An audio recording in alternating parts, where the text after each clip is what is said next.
ভাই কালারের রাজা হচ্ছে ওয়ালটন ফ্রিজ। ওয়ালটন ফ্রিজের জগতে যত কালার আছে আপনারা সব এখানে অ্যাভেলেবল পেয়ে যাবেন। দেখুন কালার দেখুন, ব্ল্যাক কালারের মধ্যে খুবই সুন্দর ফুল ফুটে রয়েছে। এটা হচ্ছে 347 লিটার, 345 লিটার হচ্ছে নিট পেয়ে যাবেন। ওয়ালটন ফ্রিজের সব থেকে বিগ ক্যাপাসিটির একটা ফ্রিজ। এটা হচ্ছে যেরকম আউটলুকিং ঠিক সেমভাবে আপনি ভিতরে স্পেসটা পাবেন।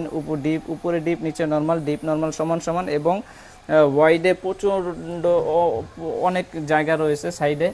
এই যে দেখুন খুবই সুন্দর দেখছেন। আসলে এটা খুবই চমৎকার একটা ফ্রিজ। এই ফ্রিজটি সাধারণত সচরাচর খুব কম শোরুমেই পেয়ে যাবেন। এটা হচ্ছে উপরে ডিপ, এই যে, এবং এখানে লাইট রয়েছে, এখানে লাইট রয়েছে। আর এই যে পাশে সেল পাবেন, এটারও পাশে সেল পাবেন। এবং এটা কিন্তু পাশে লেন্থ অনেক বেশি, ঠিক আছে, পাশে কিন্তু লেন্থ, এই যে সাইডের জায়গা কিন্তু অনেক বেশি জায়গা, অনেক বেশি, হ্যাঁ, 1 হাতের বেশি জায়গা আছে। তো এখানে আপনি চাইলে